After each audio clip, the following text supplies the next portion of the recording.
ইরানের আকাশ থেকে যুদ্ধের কালো মেঘ সরতে শুরু করেছে বলে মনে হচ্ছে। তেহরানের সুপ্রিম ন্যাশনাল সিকিউরিটি কাউন্সিল এক বিবৃতিতে দাবি করেছে, তারা যুক্তরাষ্ট্রের বিরুদ্ধে ঐতিহাসিক বিজয় অর্জন করেছে।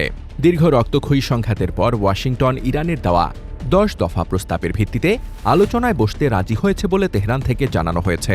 তেহরানের ভ্যালি আসর স্কোয়ারে আজ এক ভিন্ন আবহ দেখা যাচ্ছে। যেখানে কয়েকদিন আগেও যুদ্ধের আতঙ্ক ছিল, সেখানে এখন বড় বড় রাজনৈতিক ব্যানার ঝুলছে। মিউনিসিপ্যাল কর্মীরা শহর গোছাতে ব্যস্ত, আর সাধারণ মানুষের চোখে মুখে স্বস্তির আভা। ইরানের দাবি, তাদের সামরিক শ্রেষ্ঠত্বই শেষ পর্যন্ত হোয়াইট হাউসকে নতি স্বীকার করতে বাধ্য করেছে। ইরানের দেওয়া এই প্রস্তাবের মূল স্তম্ভগুলো হল ইরানের উপর থেকে সকল নিষেধাজ্ঞা প্রত্যাহার, হরমুজ প্রণালীর উপর তেহরানের একচ্ছত্র নিয়ন্ত্রণ বজায় রাখা এবং অঞ্চল থেকে মার্কিন সৈন্য সম্পূর্ণ প্রত্যাহার।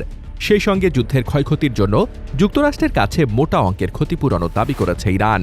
অন্যদিকে আটলান্টিকের ওপার থেকে মার্কিন প্রেসিডেন্ট ডোনাল্ড ট্রাম্প জরুরি ঘোষণায় জানিয়েছেন, তিনি আগামী 2 সপ্তাহের জন্য ইরানের ওপর সব ধরনের হামলা স্থগিত রাখছেন।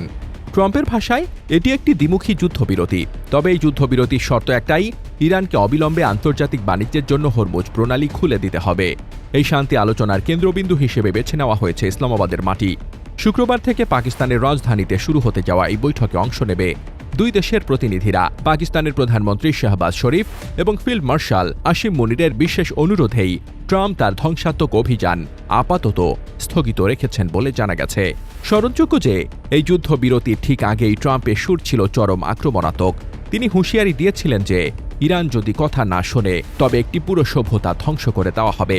কিন্তু মাত্র কয়েক ঘন্টার ব্যবধানে পাকিস্তানের অনুনয় এবং কূটনৈতিক মারপ্যাচে সেই রণংদেহী ট্রাম্প এখন দীর্ঘমেয়াদী শান্তির কথা বলছেন। তবে বিজয় উল্লাস করলেও ইরান এখনও পুরোপুরি অস্ত্র নামিয়ে রাখেনি। তেহরানের বিবৃতিতে স্পষ্ট করে বলা হয়েছে, এই আলোচনার অর্থ যুদ্ধের সমাপ্তি নয়। যদি তাদের 10 দফা দাবি অক্ষরে অক্ষরে পূরণ না হয়, তবে পুনরায় সামরিক অভিযান শুরু করার হুমকি দিয়ে রেখেছে দেশটির নিরাপত্তা কাউন্সিল। ইরান মনে করছে, এই যুদ্ধের মাধ্যমে তারা মধ্যপ্রাচ্যে তাদের শ্রেষ্ঠত্ব প্রমাণ করতে পেরেছে।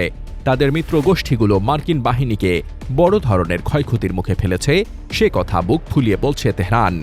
এখন সেই সামরিক শক্তিকে ব্যবহার করে একটি নতুন আঞ্চলিক নিরাপত্তা কাঠামো গড়তে চায় তারা। আগামী 15 দিনের এই আলোচনার ওপরই ঝুলে আছে বিশ্ব অর্থনীতির ভাগ্য, বিশেষ করে তেলের বাজার এবং হরমুজ প্রণালীর নিরাপত্তা। ডেস্ক রিপোর্ট, বার্তা বাজার।